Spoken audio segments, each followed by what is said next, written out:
Well, good day, everyone. Thank you for joining us. Just watching the participant numbers come up. We're just about at 60, so I think that's a decent moment to begin our session. Thank you all for joining us. My name is Timothy Donay. I'm a faculty member at the Balsillie School of International Affairs and Wilfrid Laurier University. My pleasure to be chairing this discussion on Is the Security Council Broken? Which is a bit of a depressing topic, but certainly timely in the context of current global affairs. In terms of the actual format of the afternoon, we've got 90 minutes. We'll let each of our speakers speak for about 10 minutes, and then we'll open it up to question and answer. We'll use the Q&A function at the bottom of your screen to collect questions and comments. So feel free over the course of the next 30 minutes or so, as people are speaking, to post your comments and questions in the Q&A function, and we'll try to get to as many of them as possible. Before I introduce the panelists, let me just introduce the theme a little bit. This is another collaboration between the Conflict and Security Research Cluster and the Multilateral Institutions Research Cluster at the Balsillie School. And when we were talking about this event, it was initially conceived really as a discussion in the context of Russia's decision to veto a draft Security Council resolution on climate change. Since then, of course, the situation in the Ukraine has gone from bad to worse. Russia now has some 100,000 troops massed along the Russian-Ukrainian border, and the levels of diplomatic bluster have reached levels that we possibly haven't seen since the Cold War. So not to put too fine a point on it, but certainly these global trends and others don't exactly inspire enormous confidence that in the ability of the Security Council or its key members to actually fulfill their responsibilities for the maintenance of international peace and security. So this seemed a decent moment for a broader conversation about the balance between function and dysfunction within the Security Council, and about the extent to which rising geopolitical tensions, not just around Ukraine, but also around issues such as Taiwan, the extent to which these tensions are actually paralyzing the Council, or even taking us back to the bad old days of the Cold War. And I suppose it's part of the mood of the times, I guess, to lay the emphasis more on the question of whether the Security Council is broken, rather than on the question of whether it can actually be fixed. And without wanting to be too dystopian about it, I think it's still very much worth reflecting on the question of what the potential medium-term, short-term, medium-term, and long-term consequences of deepening paralysis within the Security Council might be. And conversely, and perhaps more optimistically, even if substantive Security Council reform remains difficult to imagine, are there creative workarounds that could be, should be, or are in fact being developed? So with that, we have three experts with us today who are going to help us navigate through some of these issues. The first is Guillermo Ryshinsky, and I do hope I pronounced your name correctly, Ambassador, who's a retired Canadian diplomat, former ambassador and permanent representative to the United Nations from 2011 to 2016.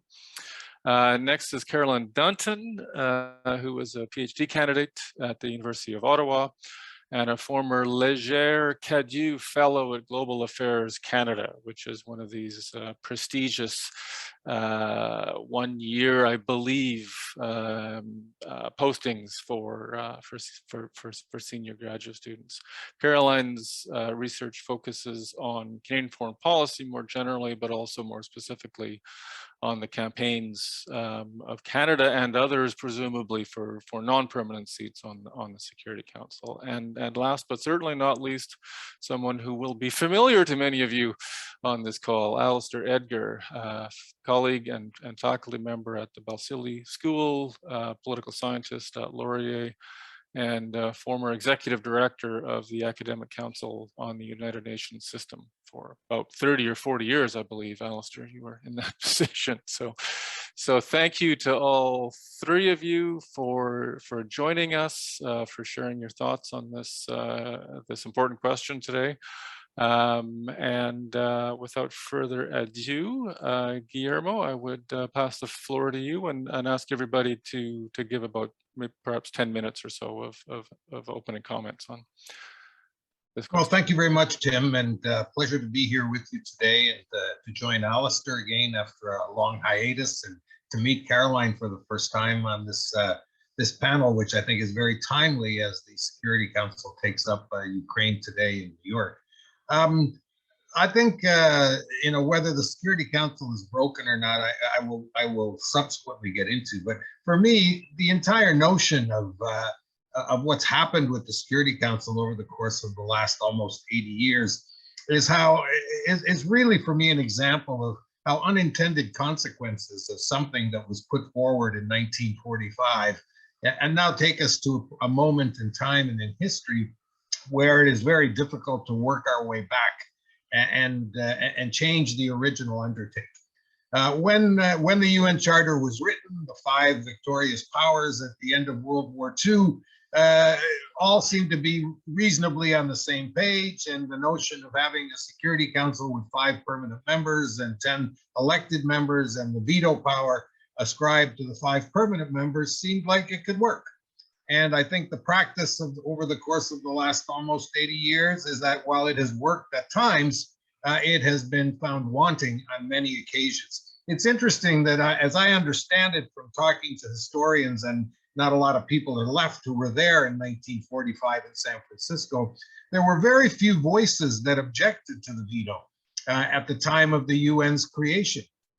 Canada was one of the voices that expressed some skepticism, along with our New Zealand colleagues, but that was more in the nature of the individuals who were around the table. And the story that I heard from someone who was around those discussions is when we began to express our reservations about the veto openly, the Americans got us in a back room and twisted our and the Kiwis' arms, and any objections that were going to be put forward towards the veto kind of disappeared, and we went forward and adopted the charter because that's what the world wanted. There have been times over the course of the last 80 years where the council has, I think, behaved very responsibly and has acted in the best interest, if you will, of the organization and of the international community. But I think these have been overshadowed in many instances by the gridlock in the council, the inability to deal in a very forthright and acceptable manner with the major issues of the day. And we're paying the price for that. And, when the Russians boycotted the council during the early 50s, a lot of good work got done. The Korea experience came forward and the council adopted that, and it worked. But then as we moved into the deep freeze of the Cold War, if you look at the history of veto, the Russians vetoed absolutely everything of import that was being put on the Security Council agenda. In the 1960s, with the Middle East, being first and foremost in many instances, it was the United States that exerted the veto. And there was a brief period of greater collaboration around the end of history, if you will, the fall of the Berlin Wall and the Cold War. But this quickly dissipated, and once the Balkan crisis started, we were kind of back to the same old ways of people exerting veto. And that then the Chinese began to understand the power of the veto to a much greater extent than they had previously, and really started applying it on issues of import to them, like Myanmar, but also things like the Central American peace process, which is still astonishing for me to read that that resolution could have been the object of a veto by one P5 member. So as we moved into this century, For me, the seminal moment, and it occurred just before I arrived in New York, which was in 2010, when the resolution around the responsibility to protect application in Libya was put forward on the council agenda. Everybody went along with it, and the Russians and the Chinese, particularly, and some of the non-permanent members at the time as well, felt that they were sold a bill of goods. That instead of an intervention to protect civilians, what we had was a resolution that actually inculcated regime change as its only objective. And that soured a lot of people around the Security Council table, which then I think really came into bitterness around Syria. During my time at the UN, the fact that a resolution on humanitarian access could be the object of veto by 2 of the 5 members of the P5 was just absolutely unconscionable. I called it at the time a vacating of responsibility on the part of the major powers if they were to deny humanitarian access in a situation where clearly civilians were at risk. But not only was a resolution around humanitarian access vetoed once, it was actually vetoed twice, which just sent a shiver down everyone's spine. And it really demonstrated that the Security Council, as currently constituted, serves the interests only of the P5. And I would go even further and say it serves the interests of the P3.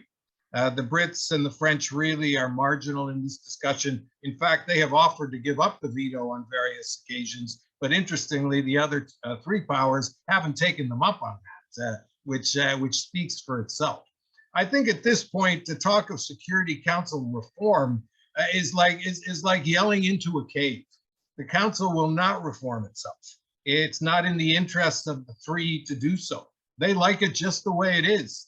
And if things don't go the way they want, they can apply the veto, and the consequences from that are very minor in the greater scheme of things. And PR strategies can be used to kind of dance and shuffle away from the consequences of that. My sense is that only something existential and cataclysmic at this juncture will result in a call and action to really change the structure of the council in its current form into something that is far more representative of today's world than a council that represents the world in 1945. Where are the emerging powers? Where are the Indians? The Brazils? Where are the Japanese? Where are the Germans in the configuration around the table of countries that should have something to say on the major issues of the day?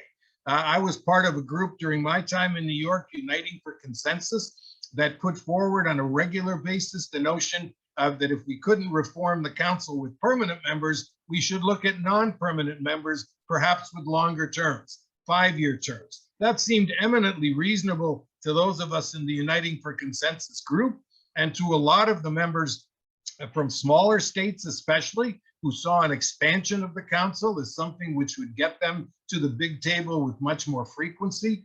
But really, you can't think of a workable council of more than 21 or 22 members. So while you can still elect some non-permanent members, perhaps for a 5-year term or the current 2-year term, it really isn't going to solve the central issue, which is as long as the big 3 dominate the discussion and have the hammer, if you will, of veto power, it's very, very difficult to find the workable consensus necessary for the council to reach some level of unanimity on the major issue that's being discussed at the moment. So sadly, I think we're kind of in a situation where this is going to continue until such a time as something of such inordinate importance and magnitude threatens the very existence of the countries around that table, and ensures then that a new structure can rise from whatever ashes are left from that existential crisis going forward.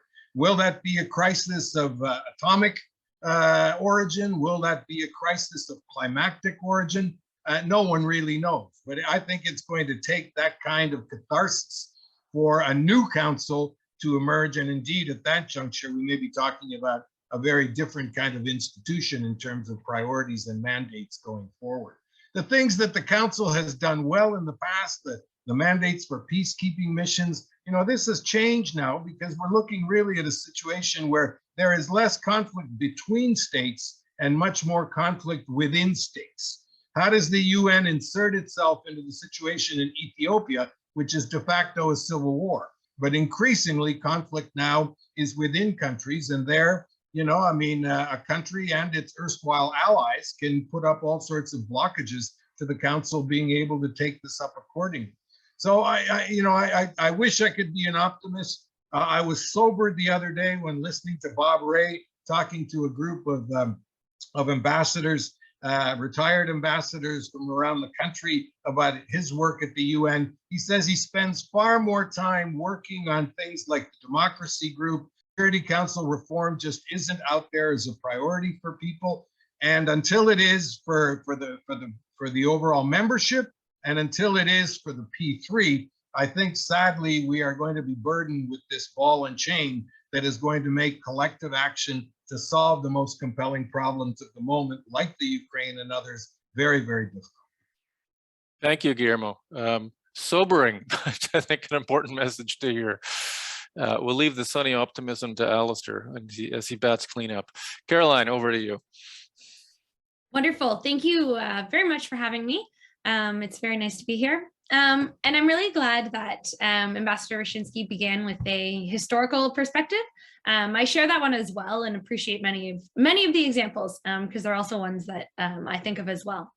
And I think what's important is that we've been sort of trying to answer the question of today's discussion for many, many years, going back to the first few years of the Security Council, even in 1947, 1948, member states of the UN learned pretty quickly that the council wasn't super functional. And so reform initiatives have been on many journeys from big to small. And I would agree, I think they're pretty hopeless at this point. I think I take a pessimistic perspective. But that said, we're in this period of, I think, very difficult deadlock right now. But, thinking through the sort of Cold War period, things are up and down, where the deadlock was more severe, less severe. And looking at it historically, you can kind of see, there are periods of the 1970s where things opened up a little bit. Certainly at the end of the 1980s, just before the end of the Cold War, when Canada served in 1989, 1990. It was a pretty functional period for the council. It was a period in which I think member states thought that they could get a lot done. It was productive. Similarly, in the 1960s, though at times a difficult period, the UN achieved significant reform. And really the only major reform that's happened at the Security Council through the creation of the regional groupings and the expansion of non-permanent members in 1963. And so you can sort of see these high and low points. And while we're at a low point right now, I don't particularly see a way around it that can come from any sort of initiative. It's going to be really hard to change things at this point. I think it was at the end of 2019, Security Council report in New York logged the numbers of failed resolutions, and had sort of other data points as well to sort of show that 2019 as a year was the most deadlocked by their metric compared to some of the low points of the Cold War. And I really don't think it's gotten better. But, I think there are still opportunities for sort of small initiatives and investments, especially for non-permanent members, that can happen in the absence of major reform. But it's really a matter of whether member states of the UN more broadly want to take these initiatives, have the capacity to do so, and whether they are sort of in favor of the P5. So an example that I like to think about, especially in the context of Ukraine right now, in 2014, when the sort of crisis, the ongoing crisis in Ukraine was at a sort of previous hot point. Resolution 2166 in 2014 called for the immediate ceasefire in eastern Ukraine following the downing of Malaysian Airlines flight MH17. And this called for a comprehensive international investigation of the flight crash, And Australia took the lead on this resolution. And Australia is sort of well known in recent years for heavily investing in their capacity when serving as a non-permanent member.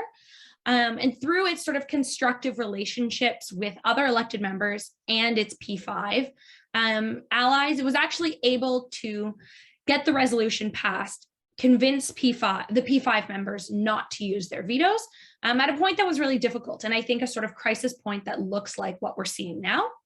And so I think it's possible that a particularly motivated non-permanent member can work in the sort of negotiation and mediation space to push forward initiatives like this. Again, very limited, like I don't want to sound too optimistic about it, but sort of diplomatic de-escalation and an avoidance of further war, or at least putting it off.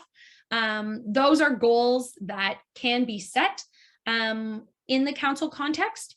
But again, it has to be somewhat favorable to the P5. And the other problem that arises is that not every non-permanent member has or is willing to invest the resources and sort of diplomatic capacity that Australia has. So small reform initiatives that could help with this could look at ways of increasing the diplomatic and mediation capacity of non-permanent members. This is also an interesting place, I think, for the idea that the ambassador presented about longer terms, allowing them more time for people working at missions to get to know their colleagues at the Security Council, to get to know the workings of the council. It's very complex.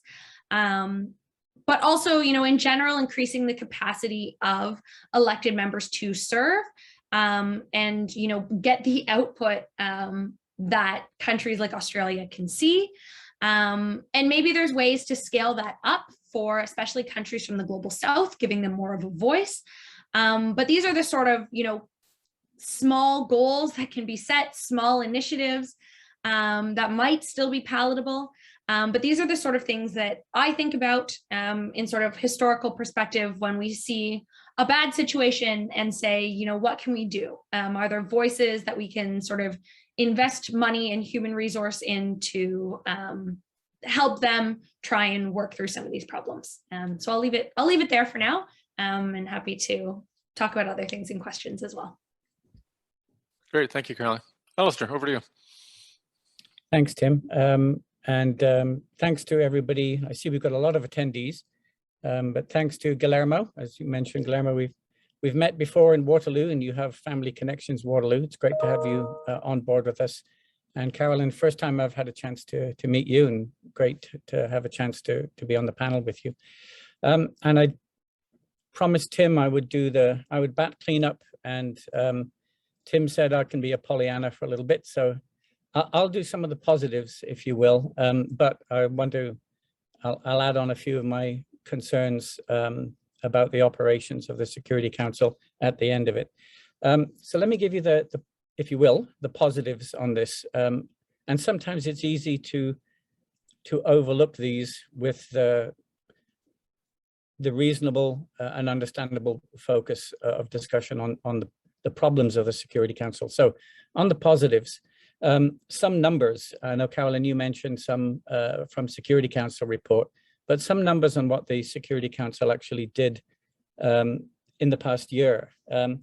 It held, I'm looking down at my notes to myself here, 150 public meetings and 90 open video conferences, and then another 100, so 240 of those, and another 124 informal consultations and closed video conferences. I put those on there not just for pure numbers, but that's one a day, effectively. But it's also one of the arguments that we heard about the Russian veto and the Indian vote against adding climate security onto the agenda of the Security Council, which is the Security Council has their argument, two arguments. One is it's a scientific and economic, not a security issue. But the other one in that functional sense was that the Security Council agenda is already very full on peace and security related issues. But anyway, they've had a very full and busy agenda, which is worth mentioning. In 2021, the Security Council did actually adopt, again, we focus on the veto of Russia on the climate and security draft resolution. But the Security Council adopted 57 resolutions in 2021, and 84% of them, 48 out of 57, were adopted unanimously, which is more than was adopted unanimously in 2020, 77% in 2020. And of the other resolutions, the 9 not adopted unanimously, they were adopted by a majority vote of affirmative votes. So they do get through some resolutions. It's worth keeping in mind that they have a busy agenda. On the one that Tim, that triggered our thought about holding this panel, which was the veto of the proposed resolution to on climate and security. That was the one instance in the last year when a veto was cast. And this one was an interesting one for me. The last time this topic was raised as a Security Council issue, it was the United States that blocked the agenda coming forward. And I think that was proposed by Germany, but blocked by President Trump's ambassador. This time, the veto was exercised by Russia, but also India voted against it. And I found that one interesting. If people followed COP26 in Glasgow, they'll know that right at the end, when the outcome document was almost ready, India also blocked that because they wanted to change the wording on elimination of investments in coal production. So India also voted against this one. The reason I found that curious or interesting, of course, if we were thinking about increasing the size of the Security Council, India is one of those obvious countries that needs to be on as a major regional or global political and economic player. And this one to me suggests what can happen if more countries were to come on with a veto. More countries with a veto, permanent countries with a veto, would simply mean more vetoes, because countries have their own interests, whether they're on the Security Council now or not. So I thought that was a curious one. The only other resolution that failed to be adopted last year was one on the situation in Bosnia-Herzegovina with the rise in tension there. And that was not because of a veto, but because of an insufficient number of affirmative votes in favor. So there are plenty of instances where, if you will, we don't really think about how much work happens in the Security Council, how much does get done. We do tend to focus on what doesn't get onto the council, and we do tend to focus on what gets blocked on the council, and less about what gets done on the council, perhaps because that feels like we're apologists for the council or something like that. But it is worth keeping in mind how much work gets done there. Looking at the points that Tim had raised or mentioned to us, one of the points, the last points on thematic issues Tim had mentioned was, is space shrinking on the Security Council for consensus on key thematic issues that the Council has taken up in the past, such as women, peace, and security? And there, I would connect this to the notion, the question of, is there space for the elected members to do things that are significant, even if there's tension or hostility, particularly between Russia and the United States. And there, and on the women, peace, and security agenda, 3 of the elected members at the end of last year cooperated with each other to mainstream, as they were consecutive presidencies of the Security Council. So Ireland, I think it was Ireland, Mexico, and Kenya coordinated with each other to mainstream the women, peace, and security agenda into the work that they could assign to the Security Council in their presidencies. And prior to that, the A3+1, which is three African countries, Kenya, Niger, and Tunisia, along with St. Vincent and the Grenadines, coordinated their activities on improving working methods and on joint statements on other thematic agenda items, including UN peacekeeping operations and children in armed conflict. So there is space in the Security Council for elected members to do some things. Obviously, if something gets blocked, they have no capacity to do anything about that.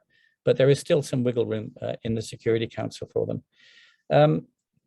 On the negative side, and here I think, Guillermo, some of the issues that you mentioned there. Obviously, after 2011 and Libya and the sense, if you will, of betrayal or the West lying about R2P and Libya, it's understandable perhaps that the Security Council was frozen on Syria, although it did manage, at least at one point, I can't remember the name of the location, to negotiate the continuation of humanitarian access corridors to get aid into Syria. But on other bigger, if you will, issues around that, paralysis and hostility in the council. One period of my disappointment in the council, or a sense of it was just missing in action, was at the start of the COVID pandemic, when it really, it took months. Now one can say, well, like everybody, the council was caught off guard. Like everybody, the council had to figure out how to do its operation, how to do its discussions, and how to do those in a way that was secure. And the UN's technology is somewhat behind much of the rest of the world. I think they've just gone past large desktop computers. So one can understand that, but it did feel for a few months like there was just silence from the Security Council on what was not just a public health issue, but for me, a global security issue. So that certainly was very disappointing. I'm checking my time to see my last minute. Today, it's worth mentioning that the Council is having a public discussion or an open discussion on Ukraine, that Russia and China both tried to stop, and for different reasons. China has been promoting quiet diplomacy rather than public diplomacy. And Russia, of course, well, it's got its troops on the border. But at least they could not veto this. So there could be a public discussion. Whether that has any influence back in Moscow is a whole separate thing. But at least there are times when the Security Council can talk about an issue that one or two of the P5 or P3 do not want to have discussed. So whether that has any positive outcome is a different thing altogether. I think that's everything for me now, Tim. Great, thanks, Alistair. I appreciate the effort to put a somewhat more positive spin on all of these things. It's pretty easy to fall into the doom and gloom side of things. So, okay, well, thank you all again. We do have almost an hour left for discussion. Last time I checked, I've willing the participant numbers at the bottom of the screen to get over 100, but I think we're right on 99 and have been hovering there for a while. So it looks like we have a reasonably good turnout. I'm going to encourage people to again post questions into the Q&A. I have a number of questions that I'd like to follow up on, but let me go straight to the Q&A here. And the first question is around trading vetoes and whether there's actually a history of veto swapping or refraining from veto, using vetoes and swapping of that. I won't use my veto on this vote if you don't use yours on the other one. Maybe Guillermo, maybe I could start with you on that one. Is that a thing? Is there a lot of sort of backroom dealing around when and when not, when vetoes do and do not get used? Horse trading is the nature of the beast around the Security Council table. I think, and I don't have any personal experience of vote trading around veto. It's more than the non-application veto. That if you let this pass without exercising your veto, I'll help you somewhere else. And, you know, in essence, an abstention, which is the raison d'etre of many of the delegations around the Security Council table. It does happen with some frequency, and it is a place where the non-elected, where the non-permanent members really can influence. I mean, I think Caroline raised a very good example with Australia, where they had to go and talk to the P3 and basically get them to agree not to stand in the way, and then when the resolution came forward, not to veto it. And generally, if you can get it on the order paper and discussed with an understanding of whether veto is going to happen or not when it's actually tabled for a vote, you can get things done. But the important thing for the non-permanent members is that particularly the role of the presidency, which Alistair mentioned, and also the ability to get items on the agenda, if you will, that otherwise wouldn't come there if it was left to just the five. And I mean, another example of very creative action on the part of the Australians was the very first UN resolution around policing missions that came forward in 2012 or 2013. Even though this was an increasingly important part of the overall peacekeeping dynamic, they were able to put that on the agenda, and through very quiet diplomacy and probably some level of horse trading, it got itself there. But on the veto itself, I think people are clearly aware from the outset when a draft is in place, so to speak, whether a veto is going to be exercised by one of the P5 or not. The point of the game, if you will, then, is to get them to walk back from that. And how you walk them back and help them walk themselves back is more important.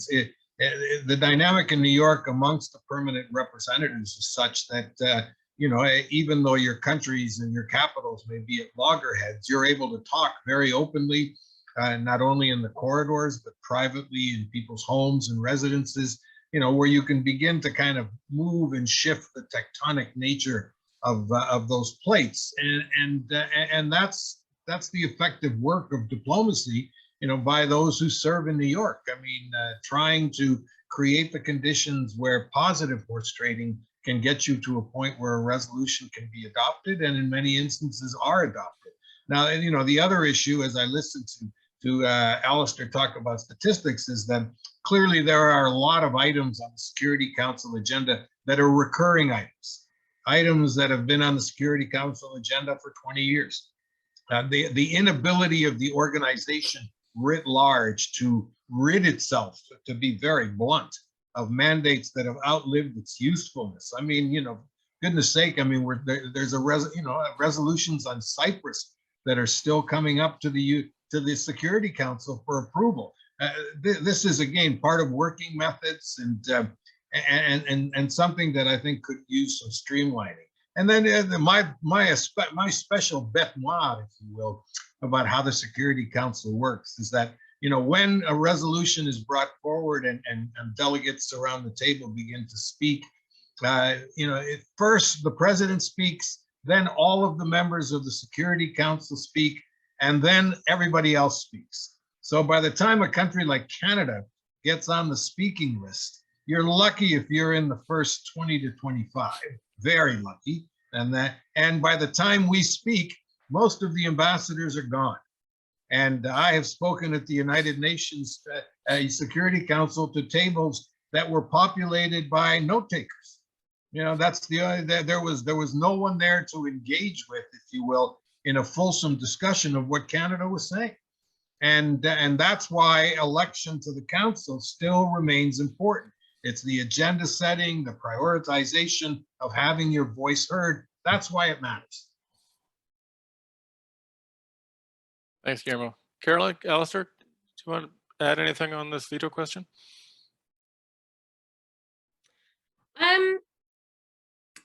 I would say the one thing that I would add too is on the idea of walking back the veto. There's always, to my knowledge, a sense of sort of a hidden veto, where, you know, one of the P5 will be able to say, like, I could veto this unless we figure out how to change this language, or unless you take this out.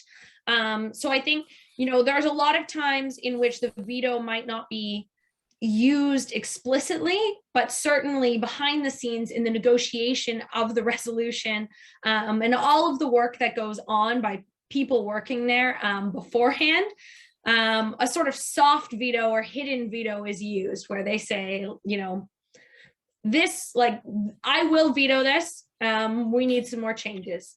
So it's, you know, in some ways it's a sort of form of management of other members as well, to sort of get them to do what you want. But that's the sort of, I think, sort of behind the scenes politics that's often happening there. Okay, thanks, Caroline. Alistair, let me throw the next question directly to you then. It comes from Lee Matheson, who knows something about the General Assembly, but she's asking about the relationship between the General Assembly and the Security Council. And in times like this, I mean, I recall something about a Uniting for Peace resolution at some point. How does that relationship play out between the two, in terms of, if there's paralysis at the Security Council, can the General Assembly do anything to bypass, overcome that paralysis? And for Guillermo and Caroline, I'll introduce Leah to you. She worked for the President of the General Assembly, so she's got a stake in that. And I was going to say, I'll defer an answer to the earlier question until we get to Leah's question. And I'll start with this, but let me open it to both of you as well. I've spoken to Leah at length about the role of the President of the General Assembly. You know, there are emergency sessions of the General Assembly, and you know, Gil, maybe you want to chat about that. But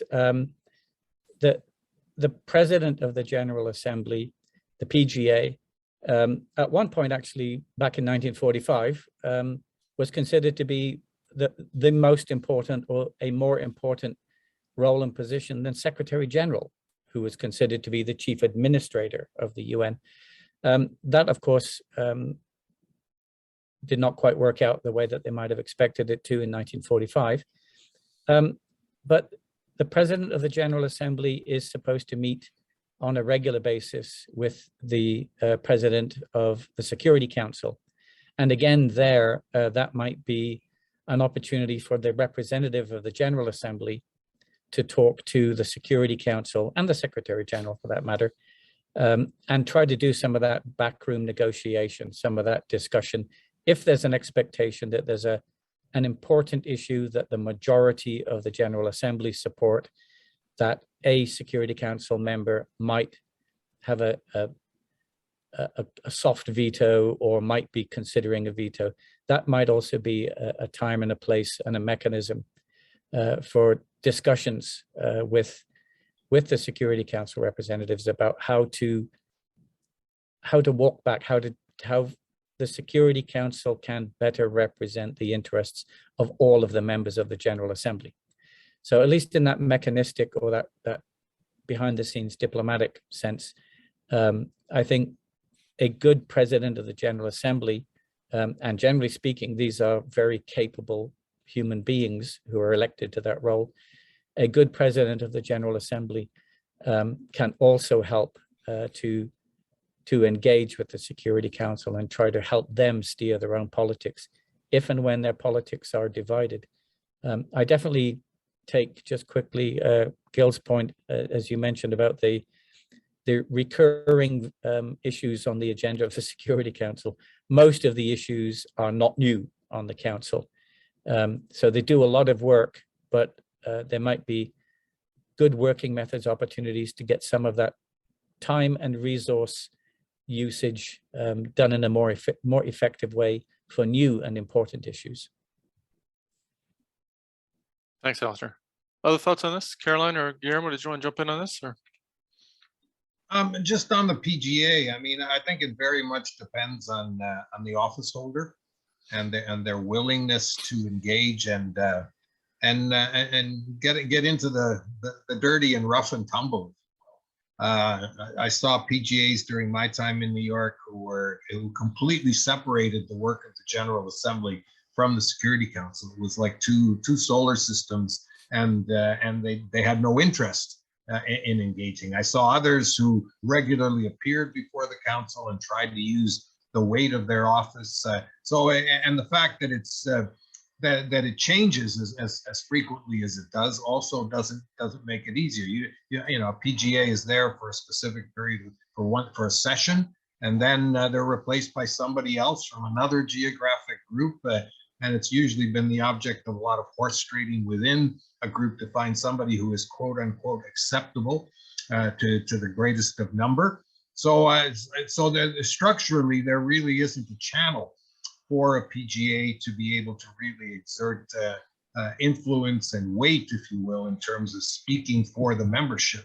It's interesting that Uniting for Peace, I think, has been used maybe once or twice in the UN's history as a means. There's always discussion of it when we're in gridlock, but very little of it actually materializes from the point of view of, because it's so hard to get the agreement of 193. I mean, you know, it's an even more unworkable body, if you will, from the point of view of building the kind of consensus necessary. So I think it does very much depend on the nature of the person holding the chair, and if he or she is willing to expend the political capital necessary to insert themselves powerfully as a voice for the greater membership of the GA. Thanks. I wonder if I might squeeze in a question here of using my powers as chair. I wanted to pick up on a couple of the things that Guillermo had mentioned around, you talked about peacekeeping in your introductory comments. You also talked about the vetoing of humanitarian access decisions. And I guess my own background for thinking about this question is really around the extent to which underpinning this sort of rising geopolitical tensions is a fraying of the normative consensus around what the Security Council should be doing and how it should be doing it. And peacekeeping, I think, is a good example of that. I mean, there was a time in the early 2000s where there seemed to be a growing consensus around the move to robust peacekeeping, right? The legitimacy of using force in the name of protecting civilians, for example, and that seems to be falling apart to a certain extent. At least from my view, I want to be curious what you all think about that. But I'm also curious, in addition to that, the relationship between the current tensions within the Security Council and what seems to be a growing downward pressure on peacekeeping in terms of declining numbers of peacekeepers in the field, pressure to both downsize and close down missions increasingly.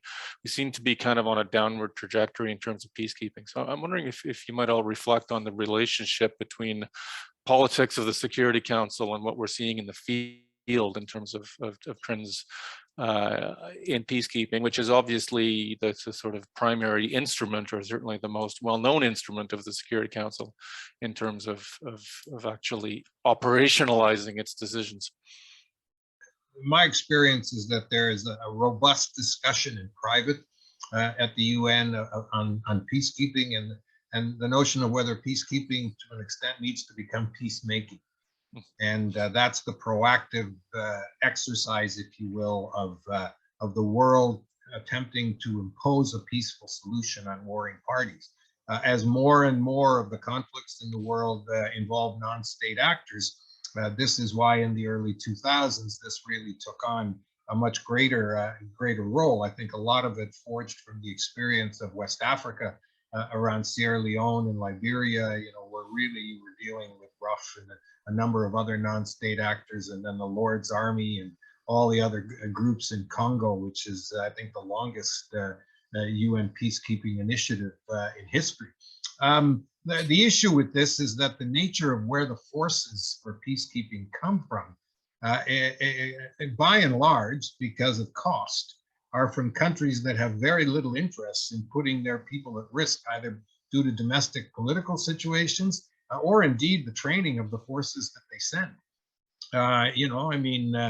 They drive around with UN, with UN trucks with guys in turrets, and that's the extent of it. It's more a demonstration than it is, active engagement. And I think, the shadow of Srebrenica and the experiences in the Balkans have also had an impact on a willingness to be too robust in certain instances. And, peacekeepers tied to trees is still something that a lot of countries worry about in terms of the domestic political fallout for a government who put their people in danger, so to speak.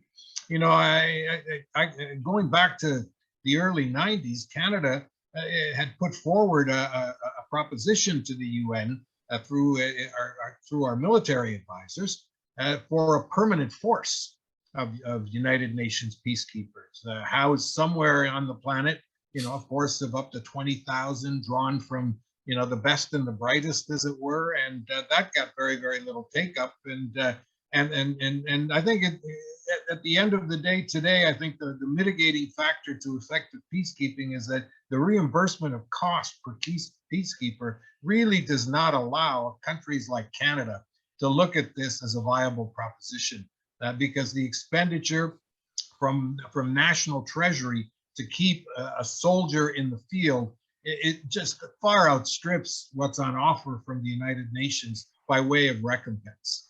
And this is something that, Canada has chaired the Peacekeeping Commission, the C34, for the last, I think, 20 plus years almost.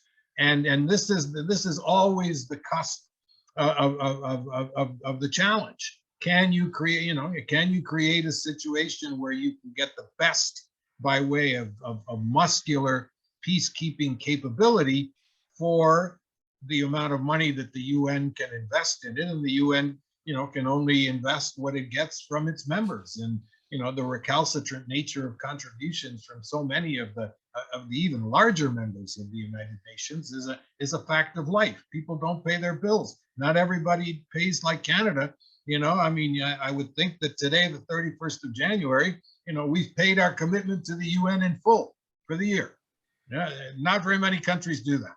And sadly, some of the bigger ones are the most recalcitrant. And that really is hamstringing the ability of effective peacekeeping to really grow as something that is viable in terms of the influence that the United Nations can have in situations of conflict. Great, thanks, Guillermo. Caroline or Alistair, did you want to jump in on the peacekeeping question? Any one of those dimensions? Yeah, sure. I can go next. And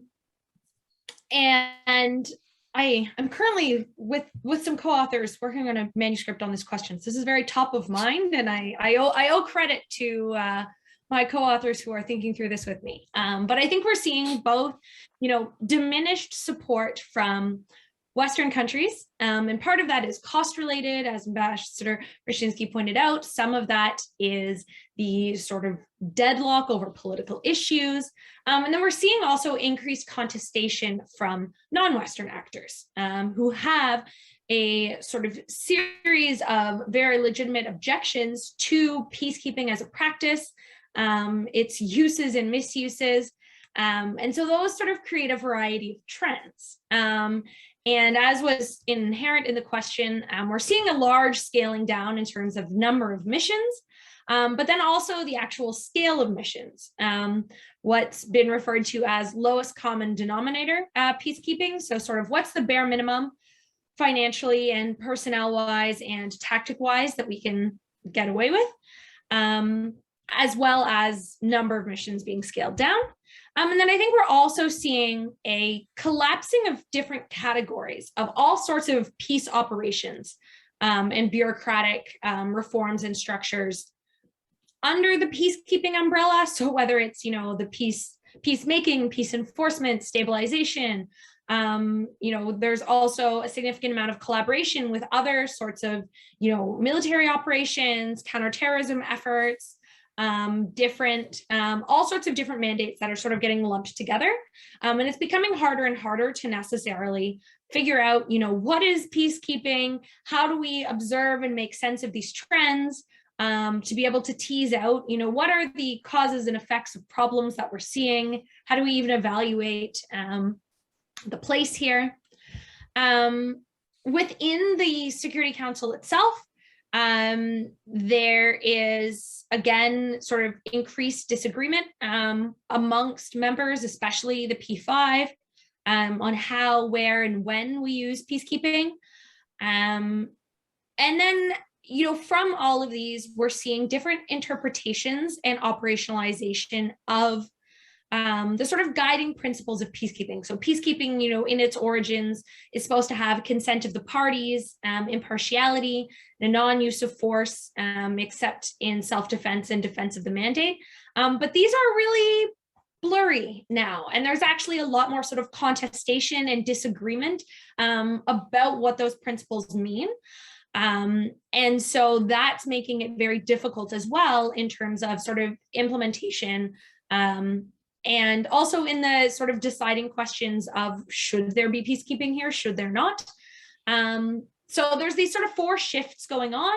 The sort of liberal basics of peacekeeping are still underlying that. And I think the sort of broader questions as well of liberalism and liberal internationalism as sort of these defining ideologies of peacekeeping and sort of broader international structures are also in question, and the sort of political utility of liberalism seeps down into these peacekeeping debates as well. And as we see some of these sort of broader failures, but also moves away, some better moves, some worse moves from a sort of everyone agrees on liberalism, that's really starting to structure some of these challenges in peacekeeping as well. Great, thanks, Carolyn. Alistair, I don't know whether there's anything left to say. There was a lot of ground covered between those last 2 interventions. Just a couple of points I think that are worth mentioning, although they echo both Gil and Carolyn's ideas. That a lesson that the UN learned from its failures in the 1990s was the challenge of peacekeeping where there is no peace to keep, where those ideas of impartiality, neutrality, non-use of force, etc., led to standing by and watching massacres. And the UN Security Council, after that, and after internal reviews by the UN, started giving their peacekeeping operations Chapter 7 rather than Chapter 6 mandates, allowing more use of force, which in the DRC then became the Force Intervention Brigade with attack helicopters and artillery and things like that. The problem for the UN in doing that, of course, is that it then becomes a party to the conflict. And this is as we've gone from interstate conflict to intrastate conflict with more kinds of non-state armed groups, some of whom are benefiting from materially or economically or otherwise from maintaining a conflict. That can become, if you want, a big question for the UN. Does it want to start fighting wars for peace? Is that what it's capable of doing? While at the same time, the countries with the capacity, often like Canada, have been backing away from peacekeeping for a range of reasons. Some of it might be angst over, liberal peace or being considered to be engaging in colonial or neo-imperial enterprises. Some of it can be fatigue and exhaustion after Iraq and after Afghanistan. I think there's a whole range of different reasons why it has become increasingly problematic. And I think the HIPPO, the high level independent panel on peace operations recommendation that the UN should start looking more at its engagement in conflict resolution as a political rather than as a military entity, probably is a good reflection of the direction the UN is going. There's less desire or less interest, less willingness to be engaged in long-term conflicts where it isn't clear that the UN should be can rather actually bring things to a peaceful resolution. And it's worth mentioning the number of casualties that UN peacekeeping has faced has gone up in this time period as well, because UN forces are being targeted. They're being killed on a regular and high basis. So there's also that side of is this something that the UN should be doing, and at what price? Lots more to pick up on that front. Andrew Thompson had a question, but I'm gonna, if you guys don't mind, jump to Abdi's question first, because it is more related to the peacekeeping question, and it really is about African involvement in Security Council deliberations, and presumably by extension on peacekeeping. The question specifically about whether you can discuss the relative influence of the A3+1 countries, I'm not going to try to name them because I'll get them wrong, and how these countries influence Security Council decisions related to African crises. I mean, I guess the question really revolves around the fact that Africa not having a permanent representative or having permanent representation on Security Council, how do African voices play out in some of those deliberations, given that Africa is the continent where most attention is paid in terms of international peace and security, and which hosts most, obviously, peacekeeping missions these days, at least the most prominent ones. But Alistair mentioned chapter 7. This is in some ways a chapter 8 question, I suppose, around regional cooperation. Somebody want to lead us off on that one? Yeah, the A3, that's Kenya, Niger, Tunisia. And I mentioned that in the— I would have totally got that one wrong. I mentioned that in the context of the three of them and St. Vincent and the Grenadines, as the A3+1, delivering statements to the council on country-specific issues dealing with the Africa region, and on issues of peacekeeping. I think that, I mean, there has been, whether you want to call it offloading or whether you want to call it in a negative sense, or whether you want to call it offloading in a positive sense, which is regional organizations dealing with regional issues, which is kind of how peace is supposed to be dealt with. First, the country or the parties to a conflict, then regional organizations. And if none of them can do anything, then it should come to the Security Council. That principle of subsidiarity, the local responsibility coming first. The one item I'll quickly mention is that I guess we've been in COVID for what, 2 years now. So it was the end of last year, so the first time in 2 years, that the Security Council actually visited a region, visited a conflict, and that was to go to the Sahel, and that was at the behest of the A3 plus France, to bring the Security Council there to get, to the extent that they would, an on-the-ground view and sense of the crisis and conflict in the Sahel region. I think there's activity from the A3, there's activity and engagement and a willingness from the African Union as well, and a desire from the African Union to take the lead more on African security issues.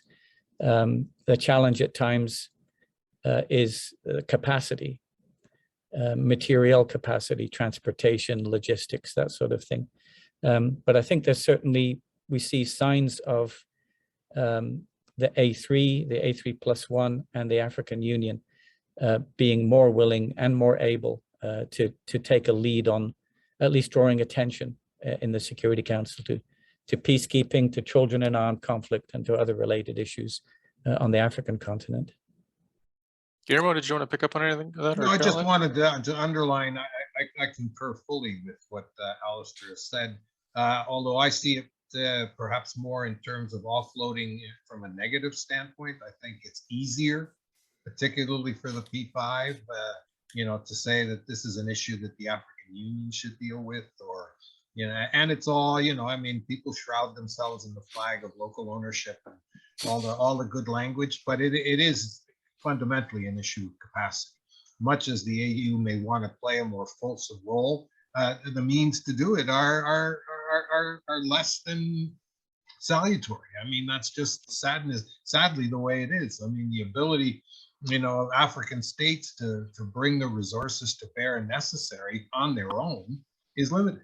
And in the absence of the more industrial world's power and resources being brought to bear, it becomes that much more difficult. But it is positive, I think, that the countries of Africa now see themselves much more as full-time stakeholders in the resolution of their own problems. Checkered history. South Sudan stands out, I mean, among others, and and then there's myriad other examples, Somalia.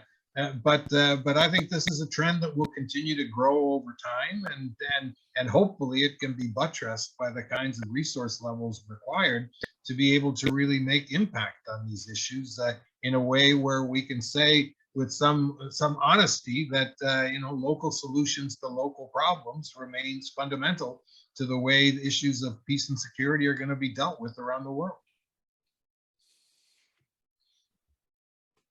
Nothing particular to add with that. I agree on the sort of local solutions, local problems. Are there ways that we can continue to invest in the capacity of African states? Because again, it is, as you said, a resource question. But yeah, nothing much other than I do concur. Okay. Let me, if with your permission, then draw the conversation back to the more general question where we started about the role and purposes of the UN Security Council. And the question comes from our colleague Andrew Thompson, who asks whether one can make an argument that the Council has in fact accomplished one of its primary objectives, which is keeping great powers from going to war against each other, right? I guess it's the more general question about sort of the larger raison d'etre, as to borrow a language someone used earlier in the conversation of the Security Council, in terms of whether the maintenance of international peace and security writ large is really a reasonable goal, or whether a more reasonable goal is to try to keep the P3 in particular from going to war against each other. Is that a valid argument in your view? And if so, has the Security Council actually made a significant contribution just by its very existence to keeping great power warfare at bay? Carolyn, you were nodding there. Did you want to go first on that one? Not to put you on the spot. It was a nodding that, like, that's a good point. I should think about that. Tim, let me just because my office is opposite Andrew's, although I'm sitting in my basement at home. So I'll tackle this one to start if you want. It's an interesting, as Andrew mentioned, counterfactual in a sense.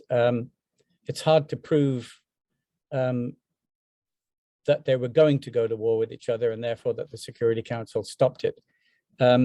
Perhaps if we said 1956 Suez with Russian forces rattling their sabers, etc., and the invention of peacekeeping at that time. But the alternatives would be, and it's the existence of nuclear weapons that has stopped them from going to war. All of those other things. We've got all those other potentials that might have happened.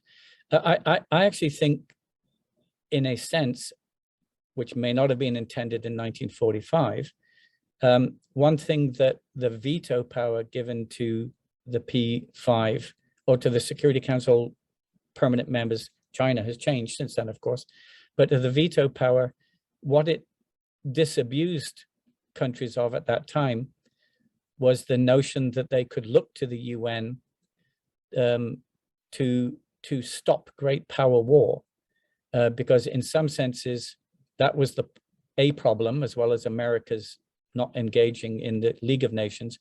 One of the problems of the League of Nations was the idea that everybody would gather forces to stop a major power. And thinking of Italy and Abyssinia, or Japan and Manchuria, or Germany in Western Europe, and everybody somehow thinking that the League would be able to solve this, when in fact none of Britain and France at that time, the only other two big countries on there, didn't want to get involved in a war against one of those other powers. So to some extent, for me, the fact that any of the big five, or particularly the big two, could veto something means that you would never expect the Security Council to be able to approve action to stop something.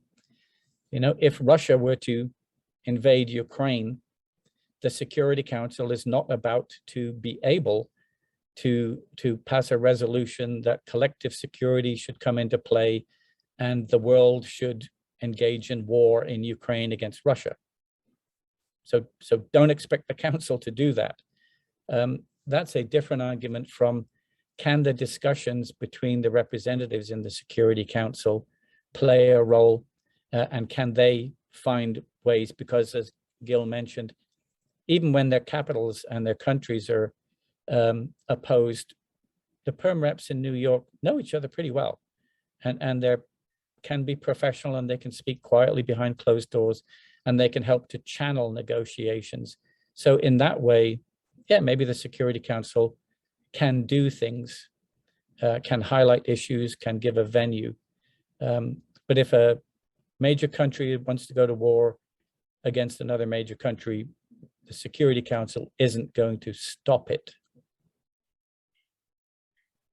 I would only add, if I might, that you know, I think Andrew makes a good point. I mean, one considers this organization was created in 1945 after the second of two global wars.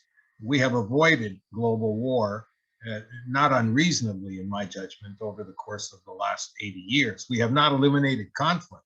Perhaps that is too tall an order for the human condition, and even an institution like the United Nations to take on. But I have always thought that an existential moment for the UN and for the Security Council particularly is likely to come when a state uses nuclear weapons in a proactive way, and it isn't a function of superpower conflict. What happens, you know, if some of these bombs, you know, and missiles that are raining now in various quarters of the planet, if one of them is loaded with a tactical nuclear weapon that someone's gotten a hold of, and creates the kind of level chaos that an organization like the UN ostensibly has been created to avoid.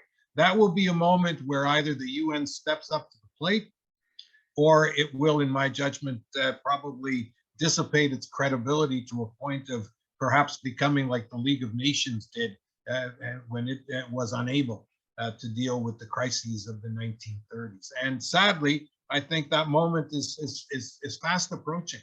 The proliferation of nuclear weapons on the planet, you know, missile testing being done by all and sundry. You know, this is something that for me almost has a notion of inevitability around it. And when it happens, is the UN, is the Security Council, the P5, you know, going to be willing to, you know, get its hands dirty in taking the kinds of actions necessary to avoid that from either escalation or repetition? That is part of the cathartic outlook that I had at the outset of how the UN changes itself. Those are moments to put up or shut up, if you will. And I would hope that there's still wherewithal on the part of people around that table in New York to be able to do what's necessary to mitigate that possibility from any particular kind of repetition. Thanks, Guillermo. Caroline, I wonder if I might toss it back to you with a bit of a twist, because you mentioned in your original comments that the role of non-permanent members, and I'm wondering if in the context of Andrew's larger question, right, you could reflect a little bit on either the past, present, or future role of non-permanent members on the Security Council in terms of some of these larger issues. And I guess the question for Canada specifically is in a world in which there does seem to be these rising tensions. I mean, could we make a difference? Right? Were we even able to get a seat on the Security Council? Right? Do these moments make it more important or less important? The voice. Oh, I think it makes it much more important. More important. Yeah, more important. And notwithstanding the fact that, you know, we've lost 2 consecutive elections, we're not the first country to have lost an election to the Security Council. I mean, and countries that people raise their eyebrows when they see that they couldn't get elected. I mean, Sweden, good example. Others, it's happened, and we just have to, suck it up and do what's necessary to ensure that the next time we put ourselves forward, there's enough credibility in terms of what Canada stands for and what we're doing. We can't just talk. I mean, we have to do things. That's part of our challenge. But to be at that table, and the configuration, particularly of the non-permanent members, is important, because the non-permanent members can coordinate amongst themselves, to be a bloc, not a powerful bloc to the extent that they have a veto, but a bloc to put forward on an agenda item, the kind of continuity that we just saw and heard about from Alistair, about the three who were able to continue the discussion on women, peace, and security over a 3-month period. The fact that we can bring items to the agenda during our presidency that people may object to, but that's the president's prerogative, and something that you get a shot at once or twice during your non-permanent term on the Security Council. Personally, I really believe that a good interim solution is a non-permanent seat that's longer than 2 years, because that will allow countries then to be there for, let's say, a 5-year period of time. The Germans want 10, but but 5 is a good start, if you will. And it's important because non-permanent members may not have power, but they certainly have influence. And when 4 ambassadors from non-permanent members come out of the Security Council meeting and stand before the microphones and say something collectively representing different regions of the world to the assembled international press that's there like flies in New York, then that is important in terms of what it says. And then the P5, or those who may object to it, have to do the damage control of dealing with that. And that's the kind of dynamic in the room and in the corridors, if you will, that can begin to inculcate the basis of actually changing things and moving things in a perhaps more positive direction. So, I mean, I don't think we should be depressed about having not been elected twice. I think it may be until 2030 when we have our next shot, but we should be thinking now about what we want to do when we get there, and the kinds of things that Canada wants to try to engage on in terms of the issues that the UN is going to have to deal with structurally between now and then. Thanks, Guillermo. Caroline, you want to jump in? I would agree that I think there's still utility to seats for non-permanent members. I think there is, given the amount of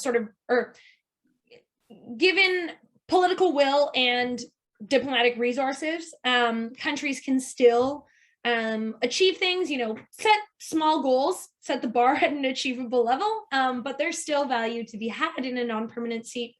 For Canada, I would agree that I think it's something, if it is something that Canada wants, definitely needs to be considered now for the future. But I don't think political leadership or the sort of global affairs infrastructure right now knows what it wants. And I don't think there's a sense of, where does Canada see itself in the future? What are our positions on particular issues? And I think a lot of the critique in the last 2 elections from other countries, but also domestically, has been both that it doesn't seem clear to know what we want, but also that what purpose are we serving other than backing up the Americans? Are we simply an extra American vote on the council? And I don't know how much utility there is to Canada's presence if we're simply going to do that. And that historically has, that's not an anomaly. Certainly in the 1960s and the 1970s, what we see with Canada's campaigns to the council is that the sort of internal dissent on whether we should seek the seat or not has been around whether Canada has been willing to make public their positions on issues. So in the 60s and 70s, it was, whether to openly express in a UN context dissatisfaction with the Vietnam War, with pieces of British foreign policy as well, dissent within the Commonwealth, but primarily whether Canada wanted to make public its disagreement or whether it did disagree with the Americans on particular issues. And, you know, obviously that looks very different today, but that's sort of a trend that has always been there. And without being clear about necessarily what we want or how we plan to differentiate ourselves and think about what it is we could do with a seat, I don't know that we're the best ones to be filling that seat unless, you know, that work is going to be done.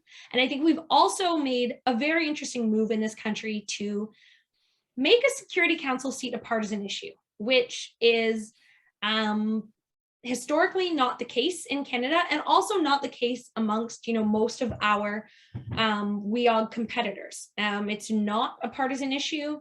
It's something, you know, Ireland just took the seat. They didn't have a government for 6 months around sort of election issues and things like that. So I think, you know, there is a utility in non-permanent seats still, but whether Canada is willing to do something with that and make use of that, I think is a lot of sort of hard conversations that we've pushed to the side. Okay, thanks. We've got 8 minutes left. Alistair, I don't know if you have anything on that particular question, or whether I had one other thing I wanted to throw out to all three of you, maybe in the 8 minutes or so we have left. Just one quick point I'd raise or mention. Canada has at least a defense policy statement. Canada has an international assistance policy, but I don't think we've got a foreign policy. Now, some of that has been for 4 years having to constantly react and respond to challenges from south of the border, which absorbed huge amounts of attention. But at the same time, it's pretty hard to convince other countries that we're a strong candidate on the Security Council if they don't know what our foreign policy is, because we don't have one.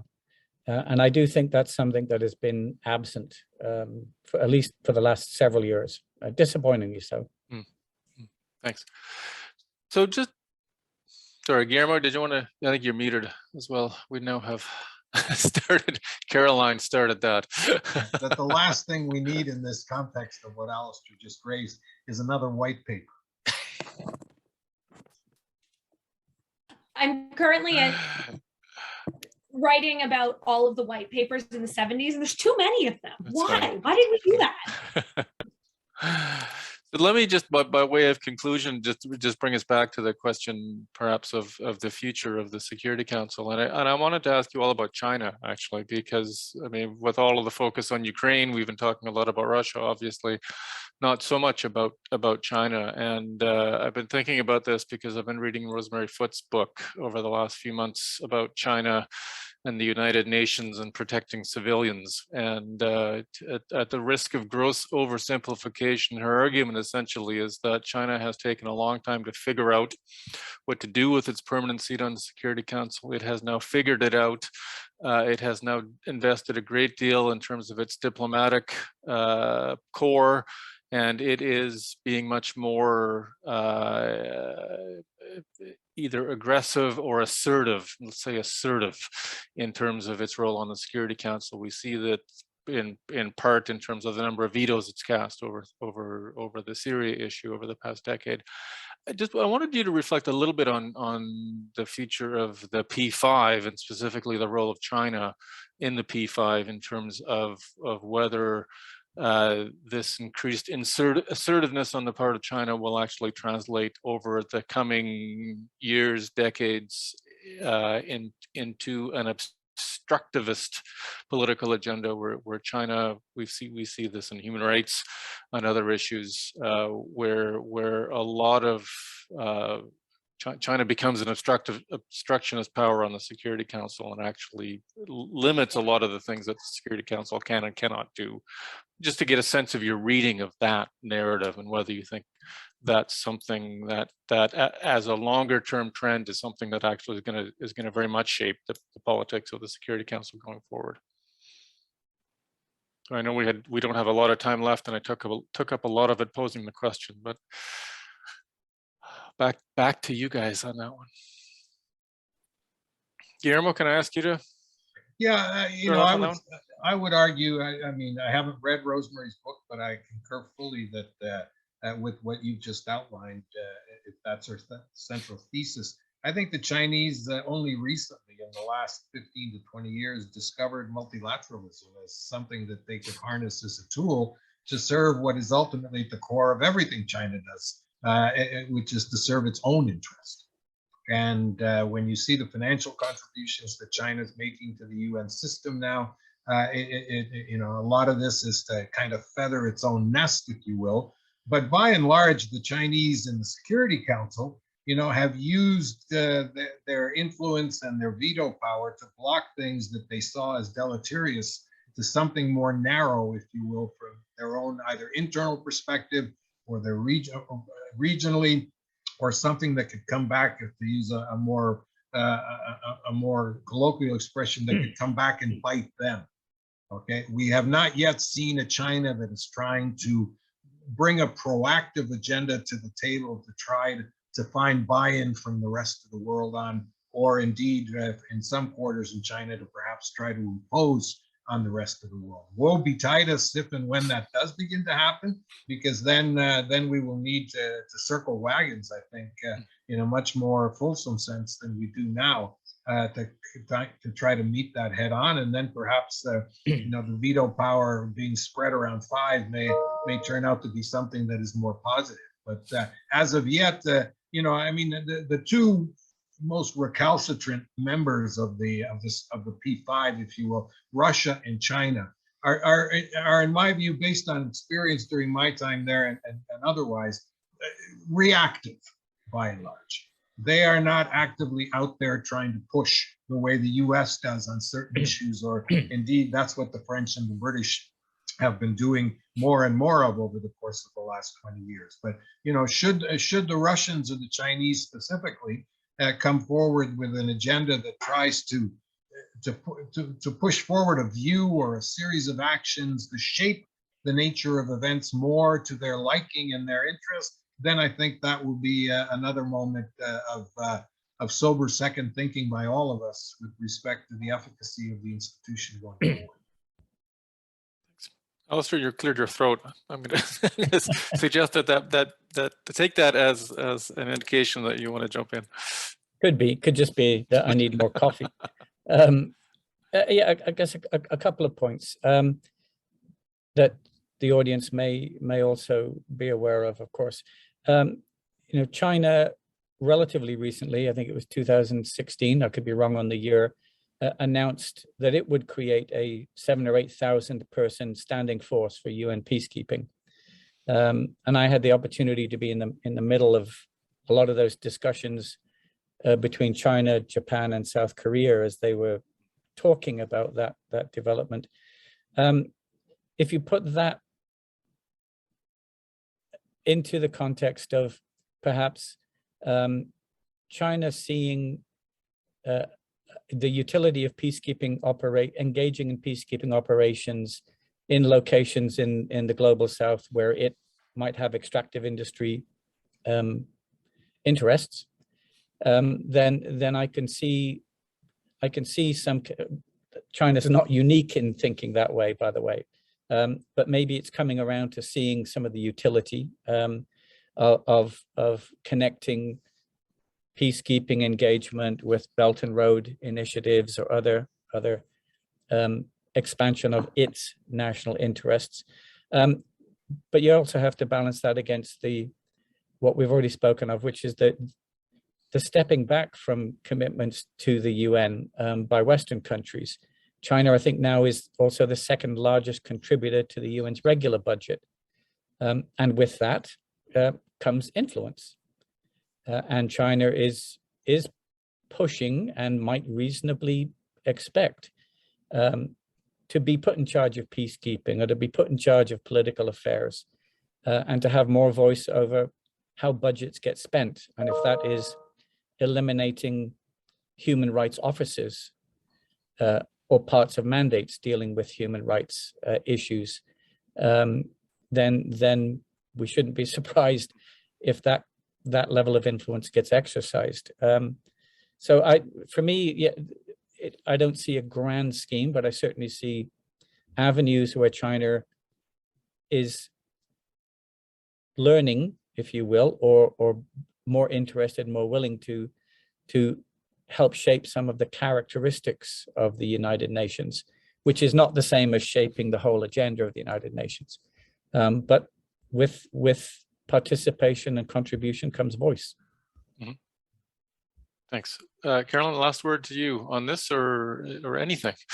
Yeah, no, I think the only sort of thing that I would add is that I think there's a sort of tendency to view, for any country, but for China as well, it's sort of self-interest as in opposition to cooperation or sort of collaborative work within bodies like the Security Council. But I think in many ways, the sort of pursuit of both can go hand in hand. And sort of Alistair's points in particular, I think, speak to that. So as we think about, what are China's, strategies or interests within the body, like any other country, there's sometimes a lot of sort of synthesis between their own goals while also allowing for cooperation. And I think it would do other countries good to not necessarily always see China as something to be sort of in contestation with, but rather that cooperation is possible. Good. Well, that's a nice optimistic note to end on. So we are at time, so we're going to have to end it there. But let's not close before I take the opportunity to thank all three of you, obviously, for taking the time to share your thoughts with us on this complex, wide-ranging issue. We could have gone a lot longer, I think, in terms of time. And thanks to everyone in the audience for taking time to be with us and for the questions and the comments in the Q&A. And as always, thank you to Joanne Weston, who's been in the background, making sure everything runs smoothly, and as with all Balsillie School events, being a professional, a grown-up in the background, making sure everything runs well. So, thank you, Joanne. We'll see you next time. I'm sure this conversation will continue around Security Council, around Ukraine, and we'll see you at the next event. Thanks again, everybody.